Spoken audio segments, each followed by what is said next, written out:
Contenido Jurídico, un programa dirigido a los estudiosos del derecho, defensores de derechos humanos y público en general.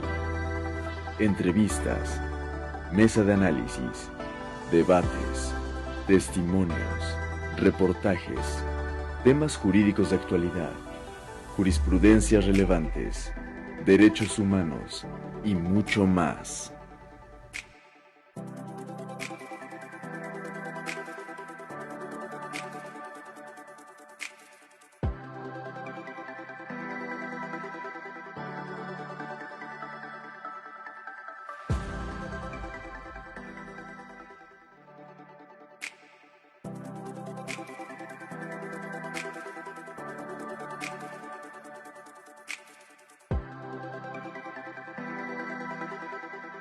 ¿Qué tal? Buenas tardes nuevamente en una emisión más de nuestro programa Contenido Jurídico, un programa dedicado a los estudiosos del derecho, defensores de derechos humanos y público en general. Y hoy con un tema apasionante, como siempre, tenemos un gran invitado, José Ferreira, defensor de derechos humanos, y le cedo la palabra a mi buen amigo y compañero jurisconsulto. Muchas gracias. Quetzalcóatl Luna de Luna Aquino Abogados. Muchas gracias por acompañarnos como siempre.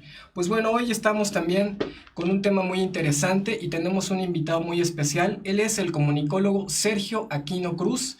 Él es egresado de la Universidad La Salle, es licenciado en Ciencias de la Comunicación, es perito en grafología, grafoscopía por el Colegio Mexicano de Grafología y Criminología y también es director y fundador del Centro de Estudios Interdisciplinarios de la Ciudad de México, a quien le damos la más cordial de las bienvenidas para que nos hable del tema de hoy, que es la comunicación no verbal en los juicios orales. Bienvenido. Muchas gracias por acompañarnos. Bienvenido, gracias por acompañarnos. Muchas gracias. Pues bueno, vamos a empezar de lleno con las preguntas y te queremos preguntar, ¿qué es la comunicación no verbal? ¿Qué es el lenguaje no verbal?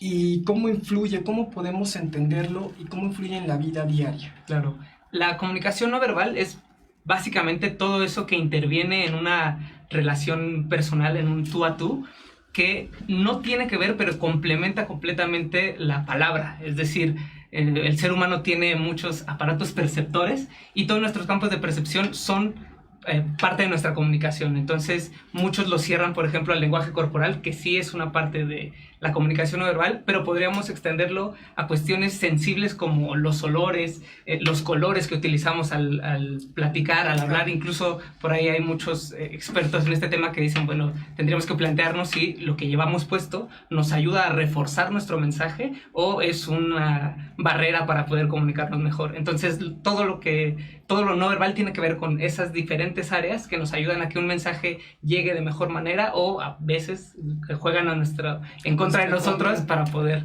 dar esa comunicación. Perfecto. Hay una cosa que dentro de la comunicación, aquí se ensambla la psicología y la comunicación. Es algo muy, muy interesante, porque se dice que lo que la mente piensa, el cuerpo lo refleja. Entonces, pienso que de ahí nace esa parte, ¿no? Que podemos tratar de intentar traducir lo que la otra persona nos está diciendo. ¿Es correcto la apreciación? Sí, exacto. De hecho, es muy interesante justo cuando hablamos de la comunicación no verbal en esos términos tan amplios, porque regresamos a la parte incluso más básica del ser humano, que es antes del ser humano, ¿no? Como somos todavía individuos, digamos, animales, que reaccionamos a muchas de esas comunicaciones que escapan de nuestra lógica, que escapan de nuestra razón y que, sin embargo, tienen respuestas muy contundentes, ¿no? Finalmente, esta área de lo no verbal habla en términos de lo subliminal, en términos incluso de lo emocional, también de estos impulsos que nosotros mismos no nos estamos dando cuenta que estamos soltando en nuestra comunicación y a los que las demás personas están reaccionando, ¿no? Cosas como el miedo, como la emoción que tenemos al hablar o al acercarnos a una persona que tal vez no se lo estamos diciendo con la palabra, claro, pero con una posición, con un giro, con un movimiento, se lo estamos dejando llegar y que además es mucho más fuerte porque hay, por ahí dice... algunos expertos en esta división del cerebro, como dicen, pensar rápido y pensar lento. Nosotros, en la parte racional es la más lenta que tenemos, claro, de pensamiento o de reacción, y toda esa parte instintiva, animal, trabaja 10 veces más rápido nuestro cerebro, que nuestro hablar. Entonces sentimos o percibimos con mucha más avidez esta comunicación no verbal que lo que en realidad se está diciendo con la palabra. Okay. Perfecto, pues muy interesante que el cuerpo a veces es más rápido, ¿no? que lo que pensamos. Me llama la atención una escena, porque yo creo que somos poco observadores precisamente en este tema de lenguaje corporal en el día a día. Hay una escena en la película Gladiador, donde todavía él no llega a Roma, y él ya se sanó, y no recuerdo, pero es un coliseo pequeño, donde lo sacan a pelear, están encadenados, y entonces uno de los gladiadores, que no era un guerrero, al momento que sabe que se va a enfrentar, se orina. No sé si recuerden, si vieron esa película, se orina. Inclusive hacen un acercamiento muy especial, y el mismo personaje de gladiador como que hace una repugnancia, ¿no? Se hace hacia atrás como diciendo, sí, eres claro, un cobarde, una ¿no? imagen. Pero la reacción, lo que decíamos, palabras, yo creo ¿no? que hay muchas reacciones que en el día a día, por ejemplo, se te seca la boca, te duele el estómago, te orinas, y es justo lo que tú decías, ¿no? Esa parte instintiva que reaccionamos antes que lo racional, ¿verdad? Así es. Adelante. Pues mira, yo te quiero preguntar, los abogados estamos muy expuestos día con día a presentaciones públicas. Tan solo acudir a un tribunal, a un juzgado, a una sala, tenemos que hacer uso de nuestra argumentación. Tenemos que platicar con los funcionarios públicos, con nuestros clientes. ¿Cómo interviene el lenguaje no verbal en las presentaciones públicas? ¿Tiene algo que ver, como abogados, las posturas, la vestimenta, no sé, la corbata? ¿Nos puedes explicar cómo interviene todos estos factores? Claro, definitivamente tiene mucho más peso del que nosotros de pronto somos conscientes o le damos en el día a día. Yo tengo una creencia muy fuerte de que quien está laborando, quien dedica su servicio, su vida precisamente a comunicarse con los demás, como pasa con los abogados, como pasa con gente pública, ¿no? En términos generales, tiene la responsabilidad de trabajar su comunicación no verbal, porque finalmente de esos pequeños detalles de saber reforzar nuestro mensaje, de poder darle certeza no solo a nuestros clientes como abogados, sino también a los funcionarios públicos, ¿no? A poder llevar nuestro mensaje con la precisión que queremos llevarla, es una gran responsabilidad, sobre todo en este tipo de áreas, ¿no? Entonces, estar despierto a todo lo que yo puedo mejorar para hacer mejor mi labor de servirle al público, de servirle a mi cliente, creo que es una responsabilidad. Entonces sí, definitivamente tiene un peso mayor del que conocemos, y ahorita seguramente iremos entrando a cuestiones puntuales para explicar cómo podríamos mejorar en estas áreas, ¿no?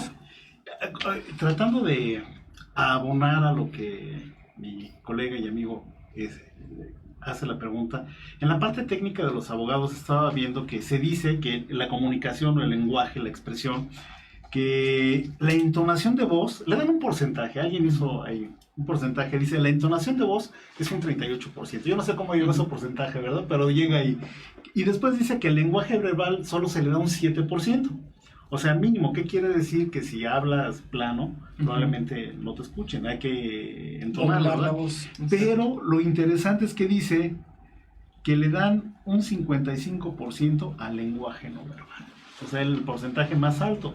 Justo como decía, ¿no? Como abogado, tu postura, tu imagen, ¿qué nos puedes complementar en relación a ese tipo de comunicación? Ya no del lenguaje, ¿no? Sino que el lenguaje es voz, la expresión, más el lenguaje no corporal. ¿Cómo lo podríamos aplicar en esta parte en la abogacía desde tu punto de vista? Claro, primero retomando un poco lo que decías de los porcentajes, que además es un dato que sale en todos los cursos, en todos los videos, en todas partes, y que por eso me gusta mucho tomarlo, ¿no? Es una investigación que se hizo al inicio de todos estos estudios de la comunicación no verbal y que está basada en las emociones, ¿no? Decía Albert Mehrabian, que es quien hace este primer porcentaje, que cuando hablamos de nuestras emociones, generalmente lo que menos cuenta es nuestra palabra, porque las emociones son algo tremendamente complejo. Entonces, cuando tú le preguntas a alguien cómo te sientes, generalmente tienes que tomar mucho más en cuenta su modulación, cómo te responde, si muy rápido, muy lento, cómo se mueve, y tendrías que tomar menos en cuenta en ese tema en específico, la palabra en específico, porque no sabemos hablar de nuestras emociones, y en estas épocas se ha vuelto todavía más complicado que conectemos con esa parte. Ahora, siguiendo hacia donde va nuestro tema, que tiene que ver con el área jurídica, el uso adecuado de nuestra comunicación no verbal tiene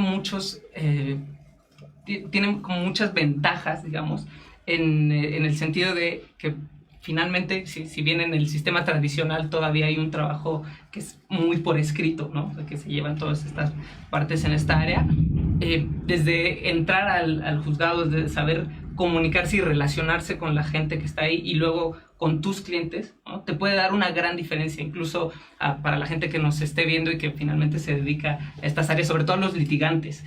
Díganme si no es una gran diferencia poder sentarte con tu cliente, y no con las palabras, sino con tus movimientos, con tus entonaciones, con todo lo que no dices. Díganme si no hace la diferencia el poderle dar la certeza de que tú tienes el conocimiento suficiente para poder ayudarle, ¿no? Y eso pasa en muchas otras áreas laborales. Te sientas a hablar con el mismo cliente, con diferentes habilidades personales a la hora de comunicarte, finalmente el cliente va a tomar su decisión, va a decir, bueno, me voy a ir con quien yo sentí esta onda que decimos simpatía, como de química y cuestiones, todo eso es comunicación. Exacto, todo eso es comunicación no verbal. Sepa, ¿no? Exacto, puede ser, y al final, por eso yo insisto que es nuestra responsabilidad, ¿no? Como quienes participamos en este tipo de labores, prepararnos, y que nuestra habilidad en nuestra materia, pensemos sobre todo en esta parte del derecho, que nuestra habilidad en el derecho esté a la par de nuestra habilidad de comunicarnos, porque cualquiera de las dos disparidades es injusta. Como dices, puedo ser muy bueno para hablar y muy malo en el derecho, entonces estoy convenciendo a los clientes que les voy a llevar a un resultado al que no puedo llevarlos. Hay que compensar, ¿no? Y es la misma responsabilidad que yo les pueda, que yo tenga la habilidad de ayudarlos y que no sepa comunicarles y darles esa certeza de que yo sé cómo puedo ayudarles. Que tengo el conocimiento, las herramientas. Exacto, ¿no? Tal vez solo soy tímido, ¿no? También, como en esta parte de lo no verbal, hay muchas áreas que tienen que ver con el desarrollo social, con el desarrollo de la autoestima, con el desarrollo cultural, que intervienen incluso más allá de nuestras habilidades, pero por eso es mi responsabilidad tratar de trabajar lo mejor posible de acuerdo a dónde estoy, a dónde quiero llegar y lo que puedo hacer para mejorar mi servicio a mi comunidad, finalmente. Okay, perfecto. Y esto sucede muy a menudo, a veces, con los abogados que trabajan dentro del Poder Judicial, que son secretarios proyectistas o que son secretarios de estudio y cuenta, que siempre están estudiando, están leyendo, no tienen contacto con el público. Y a veces cuando les toca salir a alguna audiencia o demás, aunque tienen todo el conocimiento de fondo, todo el conocimiento jurídico, a veces no pueden articular palabras, se ponen nerviosos y demás, ¿no? Entonces yo creo que por ahí viene esto. Regularmente en las audiencias, en los juicios orales, los abogados estamos sentados en una mesa. Estás con tu cliente, en el otro extremo están los contrarios y tenemos al juez de frente. ¿Hay alguna postura en tu lenguaje corporal que se pueda obtener o que puedas empuñar para convencer, alguna postura de convencimiento en el argumento, o tiene algo que ver cuando me planto con el juez, o cómo se puede dirigir para convencer a ese... ¿Sirve? ¿Funciona?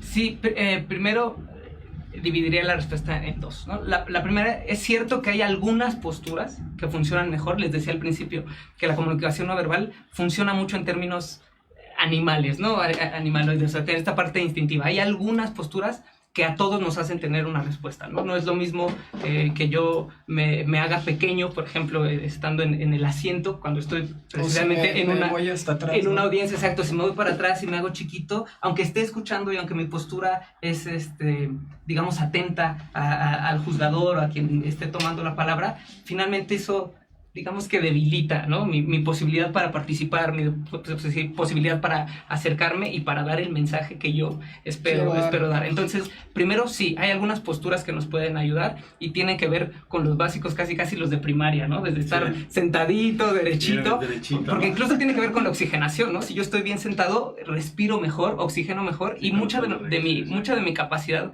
racional tiene que ver con el oxígeno más que con otras partes. Entonces, si yo me encorvo, estoy respirando mal y estoy pensando mal, ¿no? O no estoy pensando con la claridad que podría pensar si cambiara mi postura. Entonces, primero desde lo que me sirve a mí hasta lo que estoy haciendo hacia allá afuera. Entonces, primero tener como esta postura, les decía, de primaria, tratar de tener las manos a la vista de mi cliente, a la vista del juzgador, porque otra vez como animales, siempre las manos son un punto visual importante, ¿no?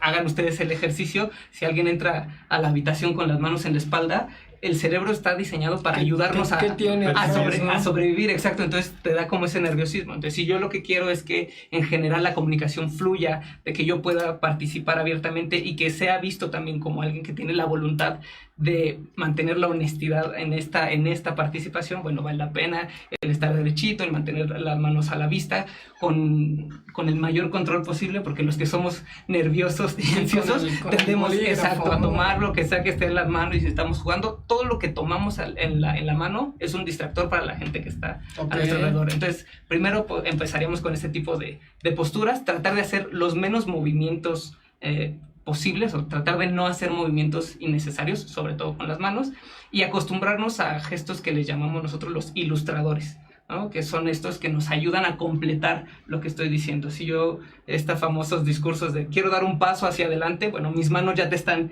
ilustrando el deseo de avanzar, y tendría que haber congruencia, exacto, para mantenerlo, ¿no? Y solo utilizar mis manos para ser puntual en algunos momentos y no estar todo el tiempo manoteando, porque eso, como ya les decía, distrae a quien me ve y puede restarme puntos, por así llamarlo, frente a la autoridad, frente a mi cliente, frente a la gente alrededor. Entonces, esa sería como una primera respuesta básica para iniciar cualquier conversación, incluso cualquier negociación.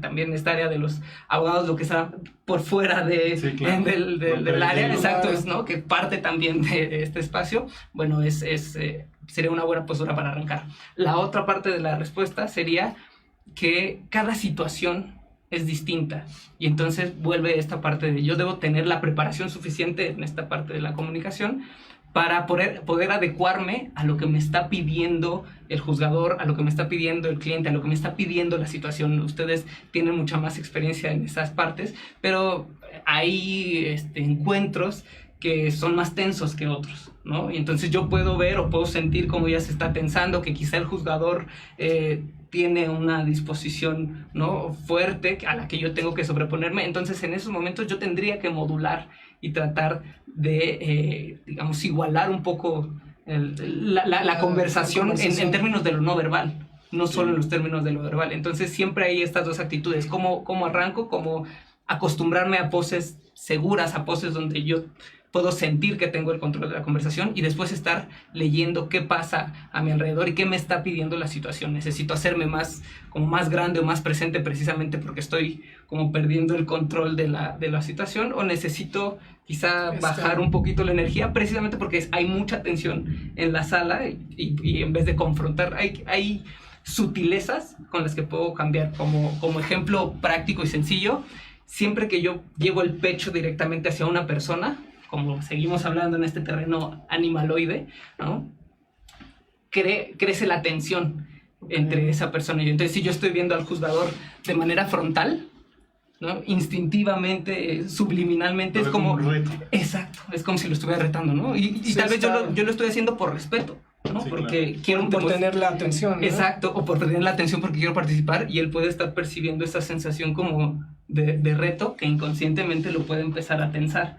Cuando yo con cualquier persona hago una ligera inclinación, trato de evitar que mi pecho vaya directo, eso relaja la comunicación. Entonces, insisto, hay que ver qué está pasando en la sala y qué puedo yo hacer para que la situación mejore en términos de comunicación, independientemente de la conveniencia o no. Yo voy a hablar en términos de la comunicación para que podamos todos hablar y decir lo que tengamos que decir en esta situación específica. Excelente.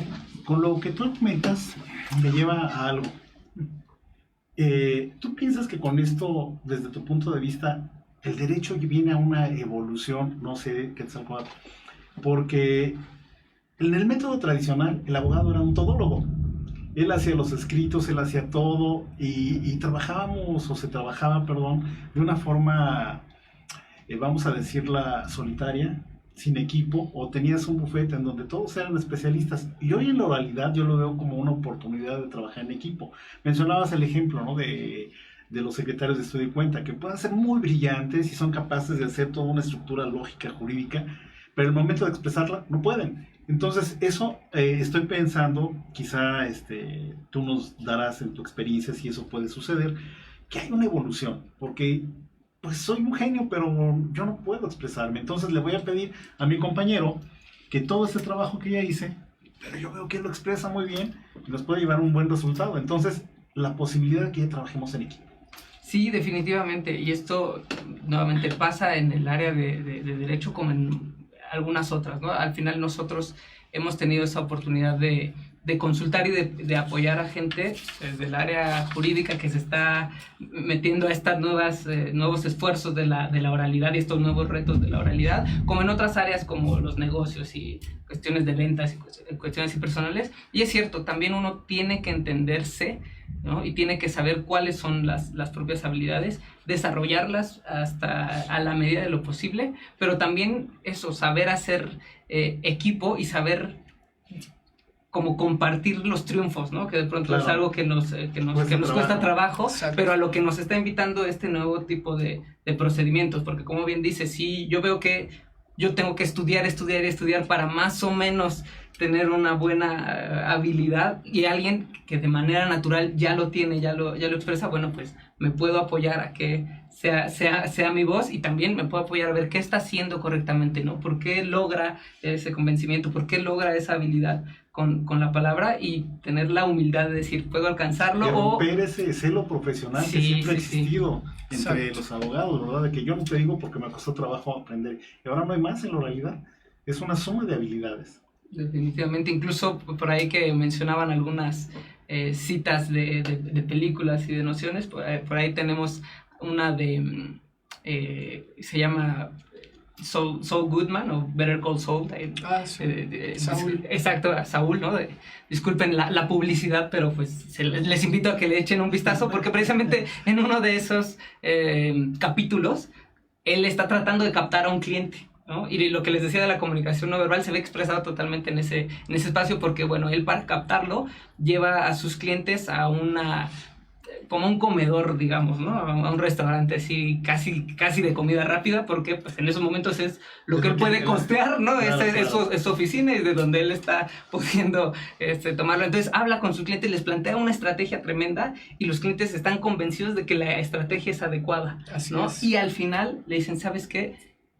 Nos encanta lo que nos dices, pero no vamos a contratarte porque tú te ves como el tipo de abogado que contratan los culpables, ¿no? Y le dice, mira dónde nos estás citando, mira qué estás haciendo, mira cómo estamos hablando a hurtadillas, y esa sensación que nos das de inicio no nos gusta para seguir adelante, ¿no? Y al final estas personas se van con otro despacho grande que usa exactamente la misma estrategia, pero con la diferencia de que da la imagen, exacto, y que es cosa de todos los días, ¿no? Que no es tan ficticio, pero otra vez viene al caso un poco de todo lo que comunicamos desde los espacios en donde estamos recibiendo a las personas, desde las cosas, los movimientos y las actitudes que estamos teniendo en el día a día, y cómo con esos pequeños ajustes quizá podríamos mejorar nuestra manera de servir y de ayudar a las demás personas, ¿no?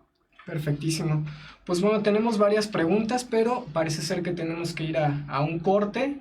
Dejamos por ahí alguna pregunta. ¿Quieres formular? No, regresamos porque este tema es apasionante y hay que ordenar las ideas porque es un cambio en todos los sentidos, desde la mente del abogado, de ese abogado tradicional que conocemos y que todavía está vigente y que es muy rico en conocimientos, pero así es, que hoy por hoy los tiene que soltar, ¿no? Digo, para que no se pierda la cultura. Yo sí voy a dejar una pregunta al aire para cuando regresemos. ¿Podemos detectar en la postura de los jueces, de los juzgadores en los juicios orales, si mi argumento lo está convenciendo o no? Regresamos, no tardamos nada, 2 minutitos, estamos de vuelta. Gracias.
regreso aquí en Contenido Jurídico con Sergio Aquino Cruz, que nos está hablando del lenguaje no verbal en los juicios orales.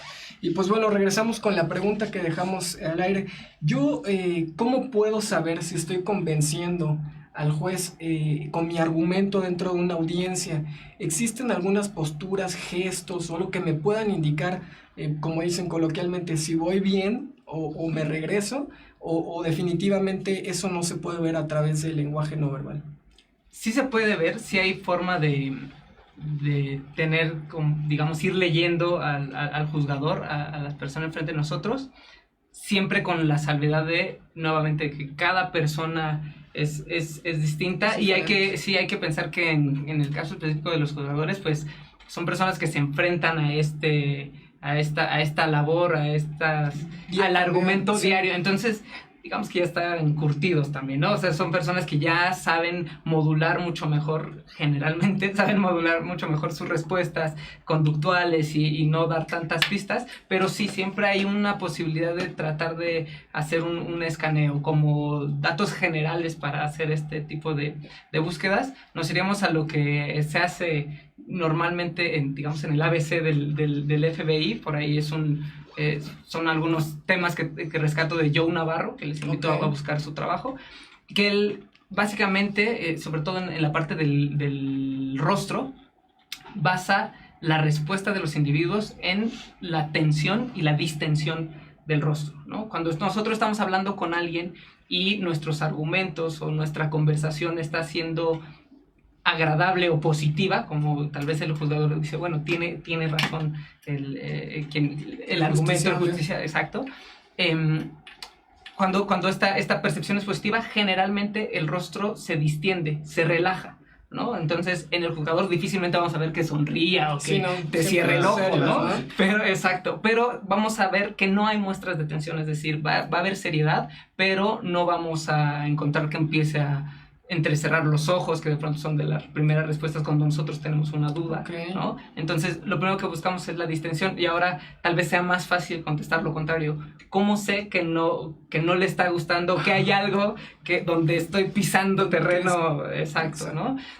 Ahí es cuando vamos a encontrar la tensión, y generalmente la primera muestra de tensión que nosotros hacemos ante algún argumento, ante alguna palabra, alguna conversación que para nosotros no es agradable, es el área de lo ocular, ¿no? Es una de nuestras áreas que están más conectadas con el cerebro límbico, que es el que está conectada con las emociones. Entonces vamos a empezar a ver ligera tensión, ¿no? Como esta sensación de que entrecierra el ojo para tratar de observarnos mejor, el clásico entrecejo que baja. Y otro que es interesante es la mandíbula, ¿no? De pronto les decía, exacto, el juzgador va a tratar de mantenerse sobrio y lo más serio posible, entonces quizá ya hasta con los ojos se abstiene un poquito de reaccionar. Neutro, trata de ser neutro, ¿no? Pero la mandíbula es más probable que se le escape. Dice el mismo Joe Navarro que mientras más lejos está el área del cuerpo, del cerebro, es más franca, ¿no? Es más honesta. Entonces ya vimos que los ojos están más cerca del cerebro, los podemos controlar un poquito más conscientemente, pero hacia la mandíbula luego se nos escapa ese apretar. Nosotros mismos cuando nos enojamos, ya se me cerró el del carro, apretamos o entrecerramos el labio. Esos podrían ser signos en el juzgador de que hay algo que no le está convenciendo, de que hay algo que empieza a pasar de manera negativa en su pensamiento, ¿no? De ahí a decir exactamente qué no le está gustando, por qué no le está gustando, tampoco somos adivinos, pero sí son unas primeras muestras en donde podríamos ir enfocando, ¿no? Pero esto va relacionado con lo que se conoce como microexpresión facial. En el juicio oral, pues lo tienes a 3, 4 metros y es difícil poderlo ver al rostro. Pero comentábamos hace unos momentos que cuando haces lobby, vas y te entrevistas con el juzgador, con el secretario de acuerdos, con tu misma contraparte, o como tú mencionabas en el ejemplo, con tus clientes potenciales, por decirlo, a quien vas a representar. Todas esas gesticulaciones o expresiones son fundamentales, porque ahí sí las puedes apreciar. Como estamos tú y yo a esta distancia, yo puedo ver si levantas las cejas y no sé, cualquier expresión de esa naturaleza. ¿Tú piensas que en el sistema tradicional podríamos usar este tipo de lenguaje también? Sí, definitivamente, ¿no? Sobre todo en esta área. Al final, independientemente de que el sistema tradicional es un poco más de papel, como hemos dicho, ¿no? Exacto, más frío, pues los actores seguimos siendo humanos, ¿no? Entonces, como bien dices, desde la parte en la que hablas con el cliente, desde la parte en la que te aproximas, tú mismo puedes ir predisponiendo positiva o negativamente a tu entorno, ¿no? Y eso también lo digo como quien ha participado como perito en otro espacio, ¿no? Quien ha visto este tipo de actividades de primera mano. Como, pues sí, no te va, como cuestión humana, no te va a tratar igual el secretario, de acuerdo, ¿no? Si con tu postura llegas tenso y muestras esa tensión, tal vez vienes nervioso, tal vez vienes pensando en otras cosas, o traes la bronca de otro caso anterior. Subí las escaleras, ¿no? Que el elevador no servía. Exacto, ¿no? Exacto, y tuviste el coraje afuera, pero finalmente, ¿no? Cuando te presentas a hacer lobby, cuando ya llegas... Después de 7 pisos ya llegas tranquilo. Ya llegas con cara, avientas tu credencial, o no, o sea, tienes de pronto esas muestras que son tuyas, que quizá nada tienen que ver con el juzgador, con el secretario, con el cliente, con la contraparte, pero que estás dejando salir sin tener conciencia de ello, y tú mismo estás predisponiendo la situación para que eso estalle en algún momento, ¿no? Y diferente sería si con toda la conciencia del mundo entras y dices, ok, ¿qué puedo ir yo cuidando para que, no forzosamente para que esto salga a mi favor, simplemente para que salga de la manera más humana posible, de la manera más tranquila posible, y que sea el resultado, pues, a partir de lo legal, y finalmente eso también, que no influya la parte personal, porque yo me presenté, porque yo fui muy rudo a la hora o porque no supe leer justo esa comunicación que me estaba dando el juzgador, el secretario, alguien más, y por estropear ese contacto humano, finalmente se termina filtrando de alguna manera a la parte legal, que no debería de ser. Claro, y es que a veces creo que, continuando con esto, creo que no sabemos esperar, ¿no? En muchas ocasiones. Llegamos y los secretarios, los proyectistas, los jueces siempre tienen mucha presión, mucho trabajo, miles de expedientes que revisar, y a veces están ellos trabajando y nosotros nos acercamos y queremos que inmediatamente nos reciban, nos atiendan, ¿no?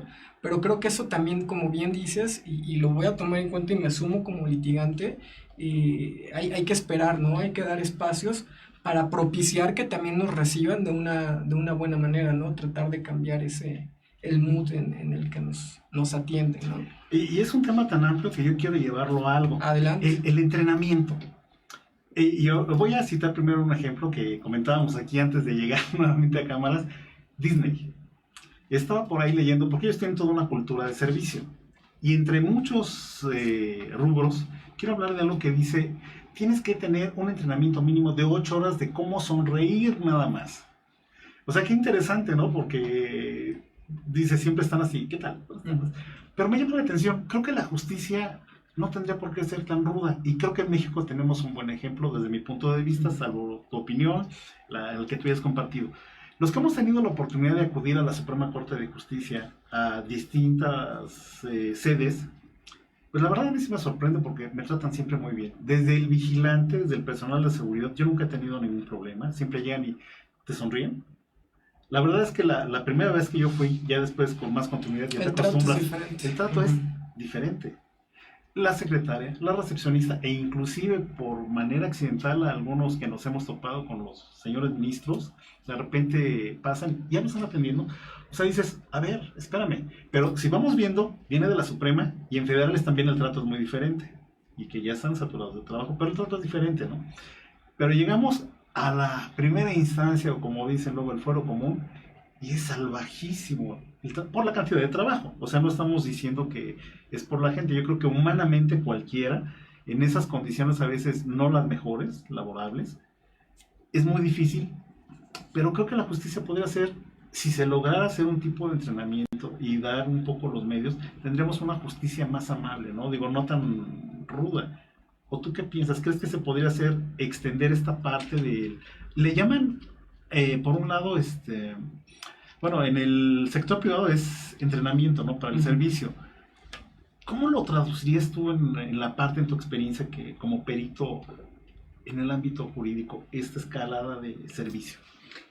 Sí, es de hecho justo uno de los temas que a mí me mantiene en toda esta área de la comunicación no verbal, porque este tipo de entrenamientos, este tipo, yo diría, de visiones, ¿no? Digamos, corporativas en el término privado, pero de visiones amplias, ¿no? en cualquier órgano, para mí es una búsqueda por rescatar lo humano de justo este tipo de instituciones. Y entonces dejarlo de lado, también para mí es dejar de lado la humanidad de quienes participan en todo el espacio, desde quienes están de uno o del otro lado de la oficina, de la ventanilla o del escritorio. Entonces sí creo que sería importante, y sé que se están haciendo esfuerzos también en el espacio de los juzgados, ¿no? en este fuero común. Sé que están haciendo esfuerzos, pero definitivamente falta crear como esa cultura de servicio, porque inevitablemente cuando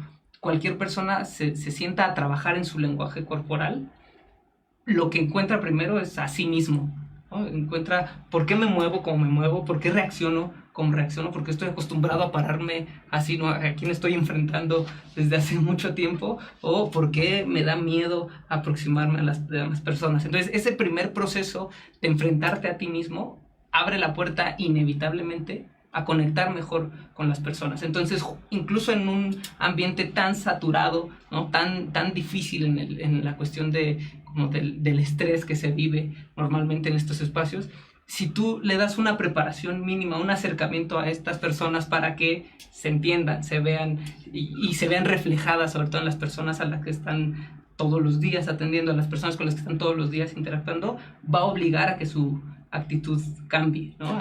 Justo como tú lo decías, ¿no? De que estás siendo empático, dices, yo me sumo en este momento, y creo que se hace una invitación a todos, ¿no? De alguna forma que nos sumemos a que seamos empáticos, para que también cambiemos un poco esa parte, ¿no? Humanizarlo, porque si llegamos a primera instancia y de repente te contestan mal, y como tú has explicado, reaccionas, y de inmediato ya empiezas a recitar, hay una confrontación, y hay una confrontación. O en ocasiones llegas y no te voltean a ver, ¿no? Siguen trabajando, siguen escribiendo. Corporal, como tú decías. Dígame, yo lo escucho. Entonces es que lo no que me quiero, presta atención. No me presta atención. A veces el litigante lo que quiere es sentirse escuchado y visto, ¿no? Es que sepan cuál es tu asunto, ¿no? Pero pues bueno, a veces no sucede en todos los casos, ¿no? Y hablando de eso, algo que te quería preguntar, hablando de que no te voltean a ver o que se quedan viendo, con el lenguaje corporal, ¿se puede detectar si alguna persona está mintiendo o eso es un mito?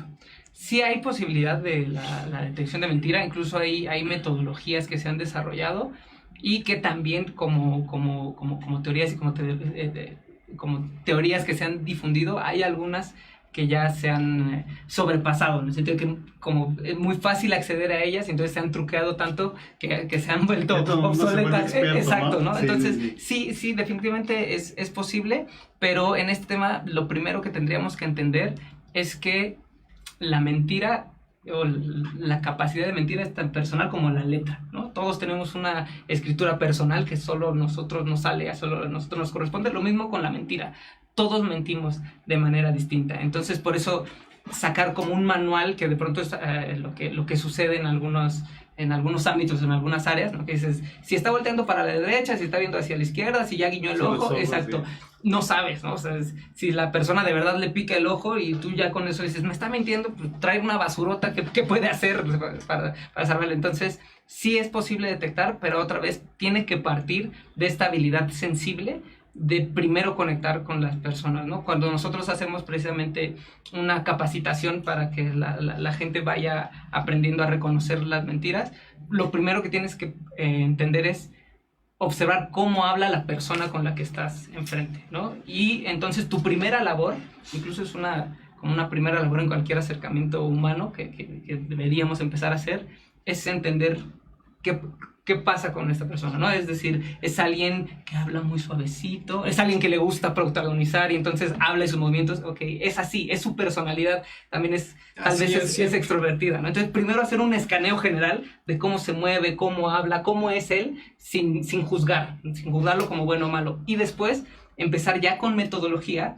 a aproximarnos de acuerdo a la información que nosotros estemos buscando específicamente, ¿no? Esto pasa en el día a día. Vean, por ejemplo, en el niño cuando hizo la tarea o cuando le pregunta la mamá, ¿ya hiciste la tarea? ¿No? Y estaba jugando muy contento y cuando le preguntan, ¿ya hiciste la tarea? De repente se engarrota, ¿no? Entonces, de manera natural, el niño estaba feliz, pero cuando se toca... No contestó, pero... Cuando se toca un tema en específico, cambia su ritmo, cambia su forma de hablar, su forma de moverse, y eso puede ser un mejor indicio de una mentira o de falsedad que si volteo a la izquierda, volteo a la derecha. Entonces, voltear a la derecha, ¿cómo lo relacionan? ¿Nos puedes explicar eso, lo del voltear derecha? Sí, es que es como uno de los mitos más comunes y generalmente la gente que llega con nosotros, o sea, a las clases, exacto, dicen, es que yo ya vi que si volteas a la derecha estás inventando y a la izquierda estás diciendo la verdad, y no siempre, ¿no? O sea, generalmente tiene que ver con nuestro cerebro dominante o con nuestro hemisferio dominante. Regularmente los que somos diestros,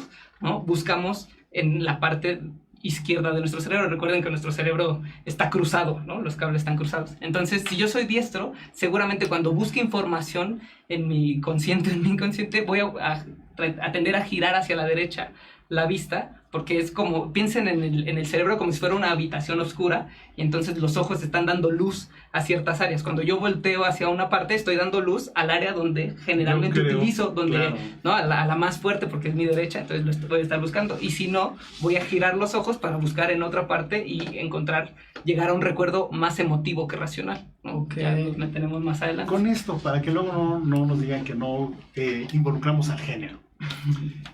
Mito o realidad, las mujeres son más hábiles para leer el rostro. Es una realidad, y no solo para leer el rostro, en realidad para la comunicación en general. Ahí se han hecho muchos experimentos y evaluaciones a lo largo, sobre todo de los últimos 60, 70 años, que es cuando todo este tema ha empezado a surgir y se ha llevado ya como a la parte seria, ¿no? A la parte científica, a la parte incluso neurocientífica, ¿no? Y justamente en esta área de lo neuronal se ha descubierto que las mujeres tienen aproximadamente 16 a 18 áreas del cerebro dedicadas a la comunicación, wow, a la entonación vocal, a los movimientos, a leer la cara de la persona con la que está hablando y a reproducir mensajes, a incluso el olfato. Tienen 16 áreas. Y los hombres, hasta donde se ha estudiado, exacto, disculpen, ¿no? Si les duele, pero se dice que los hombres tienen alrededor de 7 a 8 áreas del cerebro, ¿no? Entonces hay una disparidad muy amplia, y también por eso es que generalmente en la conversación entre géneros se ve muy claro cómo el hombre tiende a ser como más parco en sus respuestas. Y porque cuidamos a veces. Exacto, ¿no? Y porque tenemos menos recursos, menos habilidades, menos habilidades para hacerlo, y la mujer tiene una necesidad de, ¿pero qué te dijo? ¿Pero qué olía? ¿Pero cómo se veía? ¿Pero cuáles eran los colores? Y ella tiene la percepción. Y ella tiene la capacidad de percibir todo eso que de pronto a nosotros se nos escapa, porque abruman. Tenemos más cerrado, incluso el campo visual del hombre es mucho más cerrado que el campo visual de la mujer, de manera anatómica, sí, de manera natural. Sí, es muy real. A veces dices, no sé, ¿cómo te fue? Bien, pero ¿cómo bien, no? O algo así. Sí, tiene necesidad. Platícame. Pues me dijo que sí, todo estaba bien y ya. Bueno, vamos a otro corte, nos tardamos un minuto y regresamos con este tema.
Bueno amigos, ya estamos de regreso a Contenido Jurídico y estamos hablando hoy del lenguaje no verbal, su importancia en los juicios orales, con Sergio Aquino, comunicólogo. Y pues bueno, tenemos varias preguntas. Hay por aquí alguna de Ana Claudia Rodríguez. Nos pregunta, ¿un abogado está entrenado o le dan alguna inducción y o curso de lectura de posición y movimientos, o de lectura de rostro o movimientos corporales?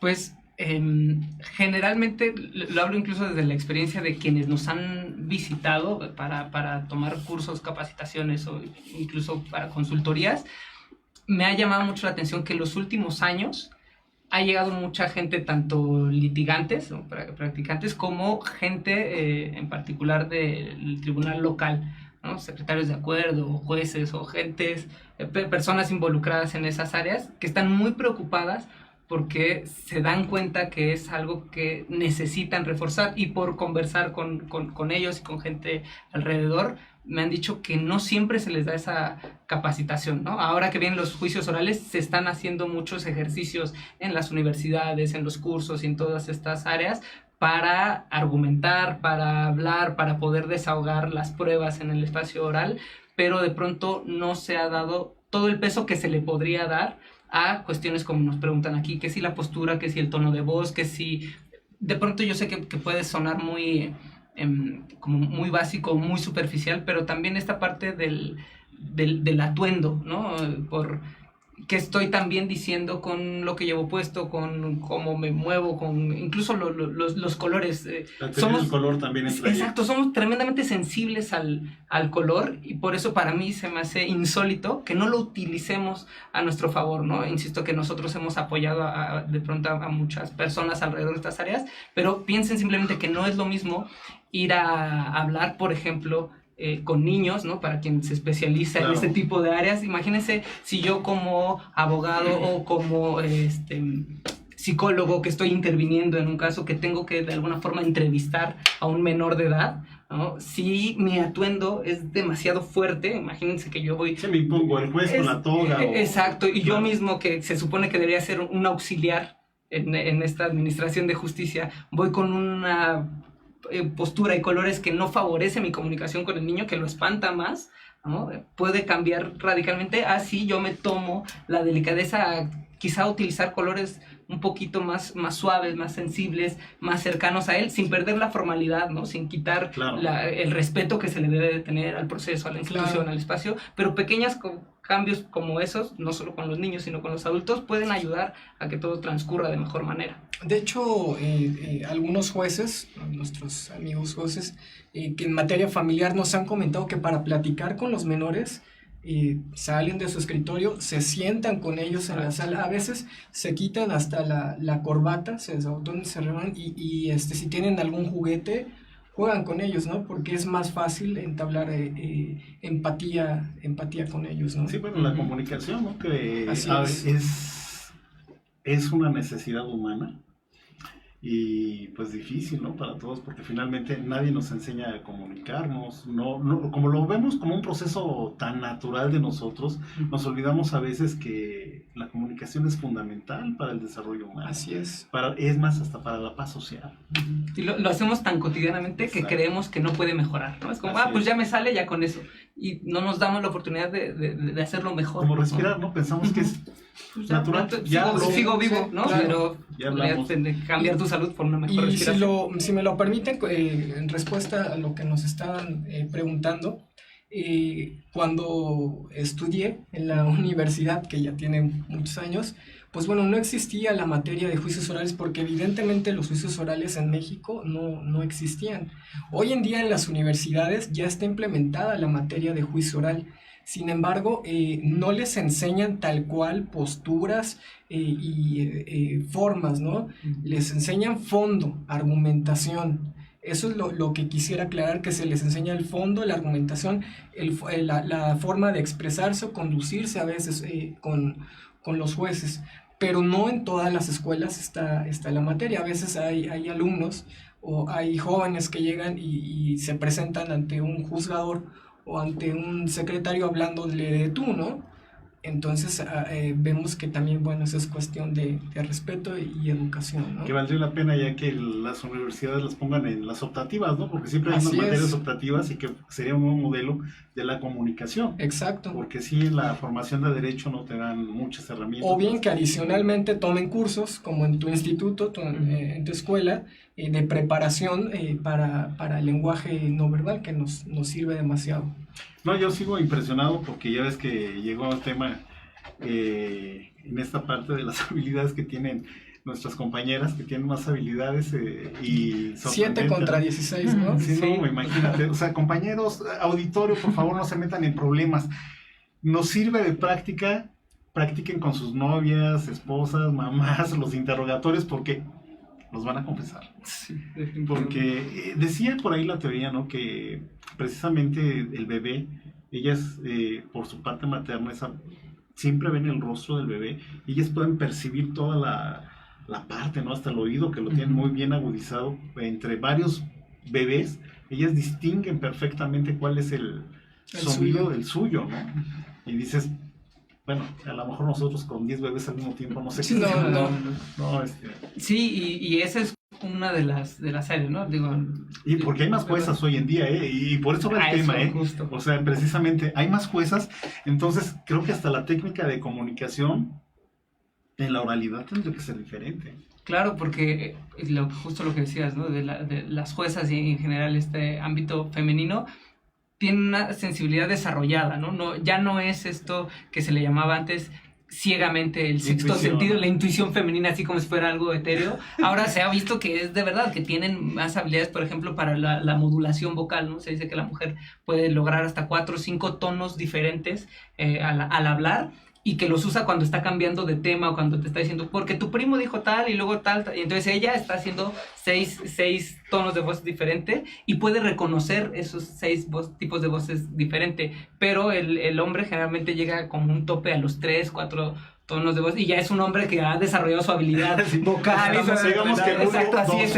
uno máximo. Exacto, ¿no? Es el que más avanzado. Y entonces si esto lo llevas a áreas, por ejemplo, como el derecho, pues sí, la juzgadora tiene más habilidad ya neuronalmente, naturalmente, para reconocer, ¿no? Cuando algo está pasando, cuando la otra parte está dudando, cuando hay información que ya se está saliendo de lo veraz, ¿no? Y que está, lo que decimos coloquialmente, cuando le están queriendo echar choro, ¿no? Tiene muchas más habilidades para reconocer y para volver a encaminar o para no caer tan abiertamente en ese caso. Exacto. Y justamente hablando de juzgadoras, pregunta una jueza que tenemos también en el público, nos dice, como juzgadora, ¿en qué me puedo observar, qué puedo observar o en qué detalles de la comunicación visual no verbal puedo poner mayor atención para detectar si un testigo o un perito me está mintiendo o me está diciendo la verdad?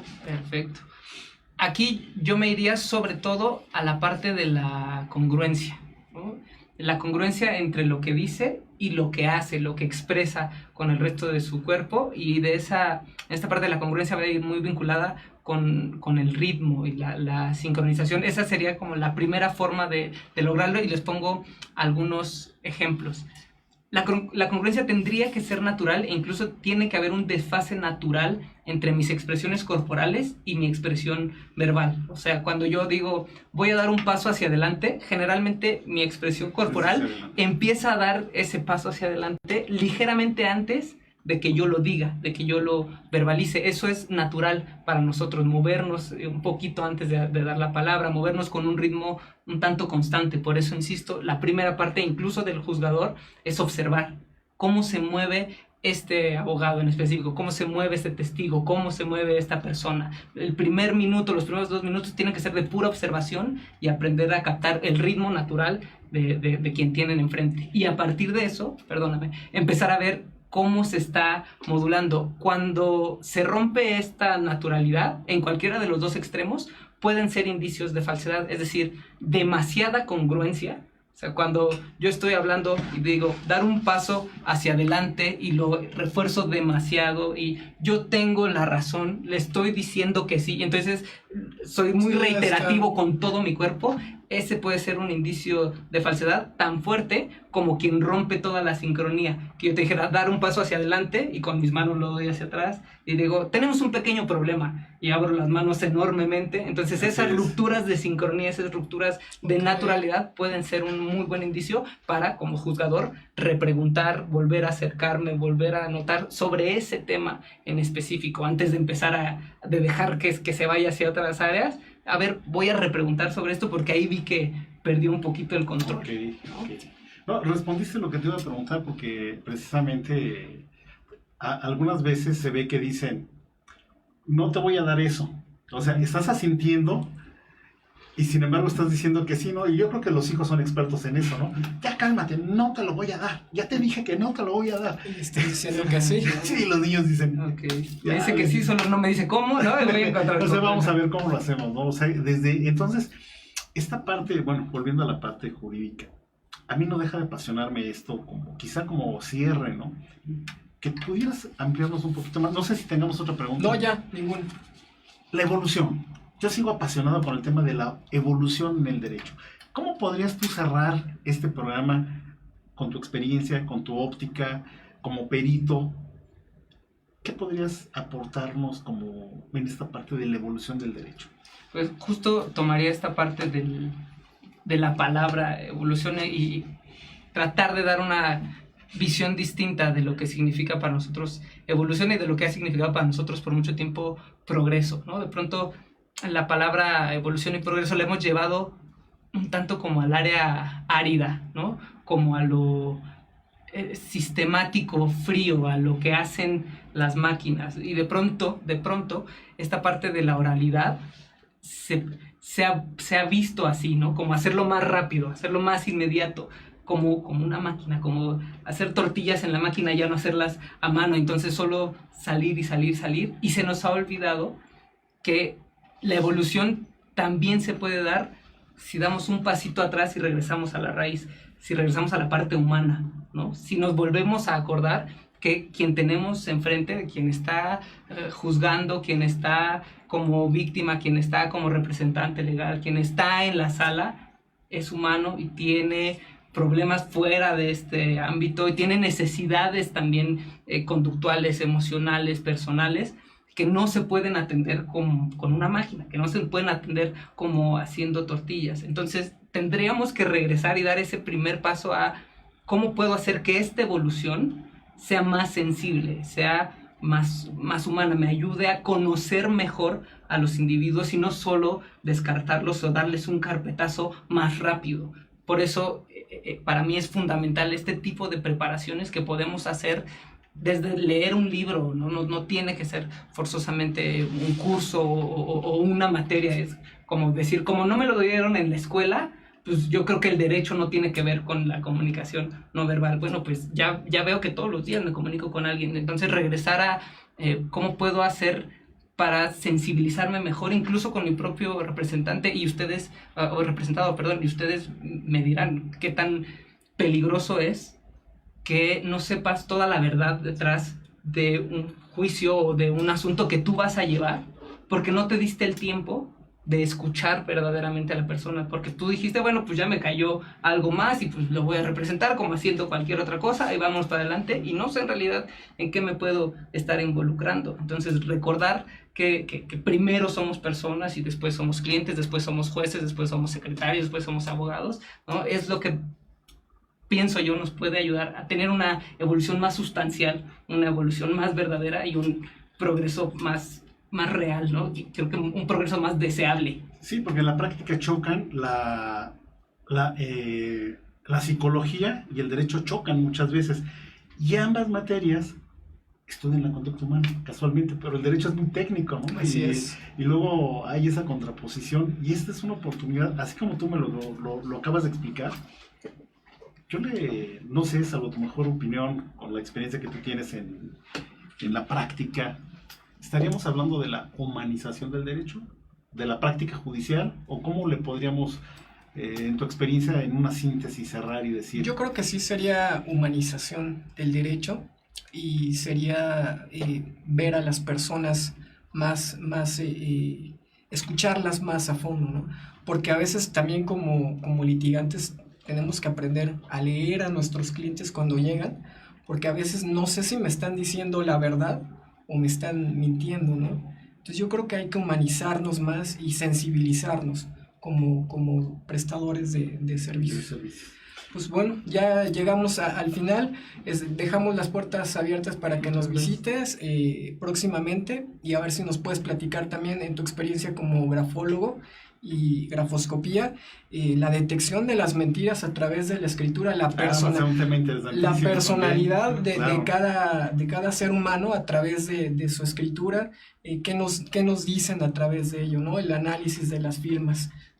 Muchas gracias. Mientras tanto, pues bueno, el colectivo de Una Sola Voz te hace entrega de este diploma. Le damos un reconocimiento por su asistencia a nuestro programa Contenido Jurídico, en gratitud por su valioso tiempo.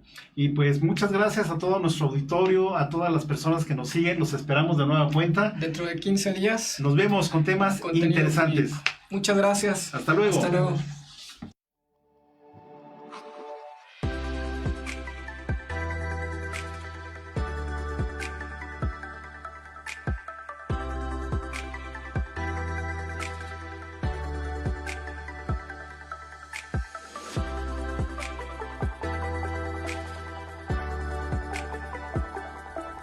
Contenido Jurídico, un programa dirigido a los estudiosos del derecho, defensores de derechos humanos y público en general. Entrevistas, mesa de análisis, debates, testimonios, reportajes, temas jurídicos de actualidad, jurisprudencias relevantes, derechos humanos y mucho más.